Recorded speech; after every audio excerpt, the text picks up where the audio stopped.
Hello అండి అందరికీ సంక్రాంతి కదా ఒక మంచి రెసిపీతో మీ ముందుకు వచ్చాను. చూస్తున్నారు కదా కజ్జికాయలు ఎంత గుల్లగా వచ్చాయో. మీకు కూడా ఇదే విధంగా కావాలి అనుకుంటే వీడియోని ఎక్కడ కానీ స్కిప్ చేయకుండా లాస్ట్ వరకు చూసేయండి. ముందుగా దానికి కావాల్సినవి శనగలు, వేరుశనగకాయ పప్పులు, నువ్వులు, ఇలాచి, కొబ్బరి, డ్రై ఫ్రూట్స్, రవ్వ. ఇవి మనము కజ్జికాయలకి లోపల పూర్ణం పెట్టుకుంటాం కదా, దానికోసం ముందుగా మనము రెడీ చేసుకున్నాము. ఒక బాండిలి పెట్టుకొని సన్న మంట మీద శనగకాయ పప్పుల్ని మాడకుండా ఫ్రై చేసుకోవాలి. ఆల్రెడీ నేను వేయించిన నువ్వులు తీసుకున్నాను, అందుకోసమని శనగల్ని నువ్వుల్ని వేసి ఒక 2 నిమిషాల పాటు వేడి పట్టించాను అనమాట. అంతే. కొబ్బరిని బాగా తురిమేసుకొని ఒక 5 మినిట్స్ ఫ్రై చేసుకున్నాను. వీటన్నిటిని మనము మంచిగా చల్లారి పెట్టుకోవాలి. ఇక్కడ నేను డ్రై ఫ్రూట్స్ తీసుకున్నాను కదా, అలాగే కూడా నేతిలో ఫ్రై చేసి మనం మిక్సీ పట్టుకోవచ్చు. నేనైతే ఇలాగ చాప్ చేసుకుంటున్నాను అనమాట. ఇంకా అలాగే అదే ప్యాన్లో 1 స్పూన్ వరకు నెయ్యి వేసి మనం తీసుకున్న రవ్వను కూడా అందులో యాడ్ చేసి కొద్దిసేపు ఫ్రై చేసుకోవాలి, ఒక 2 నిమిషాలు. ఆ తర్వాత చాప్ చేసుకున్న డ్రై ఫ్రూట్స్ని కూడా అందులో యాడ్ చేసుకున్నాను. వీటన్నిటిని కూడా మనము మంచిగా కలర్ వచ్చేంత వరకు ఫ్రై చేసుకొని బాగా చల్లారి పెట్టుకోవాలి. ఆల్రెడీ మనం శనగకాయ పప్పుల్ని ఫ్రై చేసి పెట్టుకున్నాం కదా, వాటిని తప్పక తీసుకోవచ్చు, తీసుకోకపోయినా ఓకే. తీసుకోకపోతే హెల్దీ, తీసుకుంటే అన్హెల్దీ అని కాదు. నేను కొద్దిగా తప్పక తీసుకున్నాను. ఇంకా ఇందులో వీటన్నిటిని కూడా బాగా చల్లారిన తర్వాత మిక్సీ పట్టేసాను. ఇక్కడైతే నేను బెల్లం పౌడర్ని తీసుకుంటున్నాను. కావాలంటే గడ్డ బెల్లం కూడా మిక్సీ పట్టుకోవచ్చు. ఇంకా మనకి తీపికి సరిపడా బెల్లంను కూడా యాడ్ చేసుకొని బాగా కలుపుకునేయాలన్నమాట, ఎక్కడ ఉండలు అవి లేకుండా. ఇప్పుడు మనము కజ్జికాయల కోసము మైదా పిండి అయితే తీసుకుంటున్నాను అనమాట. మైదా పిండిని బాగా జల్లిబెట్టేసుకోవాలి.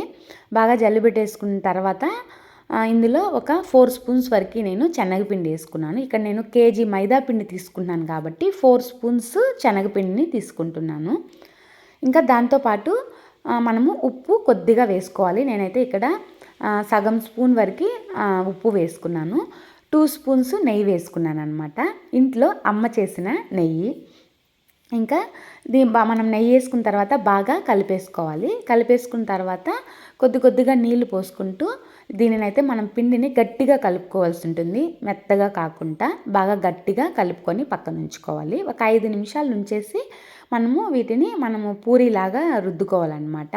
చూపిస్తాను మీకు. చిన్న అంటే మనకి ఎంత సైజు కావాలనుకుంటున్నాము అంత సైజుగా ఇలాగా రౌండ్గా చేసి పెట్టేసుకున్నట్లయితే మనకి కొద్దిగా పని ఈజీ అవుతుంది. ఇక్కడ మనము మెత్తగా కాకుండా గుల్లగా రావాలి అనుకోండి, మనము ఆయిల్లో ఒక 5-6 వేసేసామనుకోండి, అంటే బాండలి ఎంత పడుతుందో అంత వేసి అవి ఫ్రై అయ్యేంత లోపల మనము వీటిని చిన్నగా రౌండ్ చేసుకొని హ్యాపీగా చేసుకోవచ్చు. ఎక్కడ కానీ తొందరపడాల్సిన అవసరం ఏమీ ఉండదన్నమాట. నేనైతే ఇక్కడ ఒక 5 చేసుకున్నాను. ముందుగల్లా 5 చేసుకొని ఇలాగా పూరీలాగా రుద్దేసుకోవాలి. ఇలాగ పూరీలాగా రుద్దేసుకొని మనం చేత్తో కూడా చేసుకోవచ్చు కజ్జికాయలు. లేకపోతే మనకి కజ్జికాయలు చేసుకునే ఇది ఉంటే కూడా అందులో చేసుకోవచ్చు అనమాట. కజ్జికాయలు చేసుకునే గొట్టం లాంటిది ఉంటుంది కదా, నేనైతే దాంతో చేసుకుంటున్నాను. ఇక్కడ కొద్దిగా లైట్గా వాటర్ మనము అందులో తాకిచ్చినట్టుగా పెట్టుకున్నట్లయితే మనం పెట్టుకున్న పూర్ణము బయటికి రాకుండా ఉంటుందన్నమాట.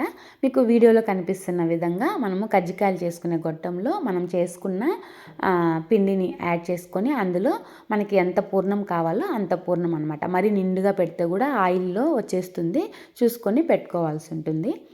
ఇక ఆ తర్వాత ఇలా చేసి పెట్టుకున్న వాటిని ఆయిల్ మరి ఎక్కువ హీట్ అవ్వకుండా నార్మల్గా హీట్ చేసుకోవాలన్నమాట. ఆయిల్ని మనము మంట కూడా ఎక్కువగా పెట్టుకోకుండా కొద్దిగా చిన్నగా మంట పెట్టుకొని వేసుకున్న కజ్జికాయల్ని అలాగ ఒక్కసారి తిప్పుకొని అలాగే ఉంచేసేయాలి, ఊరికే వాటిని టచ్ చేయకుండా. ఇంత కలరు అంటే మీకు కనిపిస్తుంది కదా కలరు, ఈ విధంగా కలర్ వచ్చేంత వరకు మనము కజ్జికాయల్ని సన్న మంట మీదే ఫ్రై చేసుకోవాల్సి ఉంటుంది. ఇవి ఇలాగ ఫ్రై అవ్వాలంటే కొద్దిగా టైం పడుతుంది. ఆ టైంలో మనము నెక్స్ట్ ట్రిప్కి వేయడానికి కజ్జికాయలు రెడీ చేసుకోవచ్చు అనమాట. ఎక్కడ కానీ తొందర హడావిడి ఏమీ అవసరం లేదు, నెమ్మదిగా చేసుకోవచ్చు.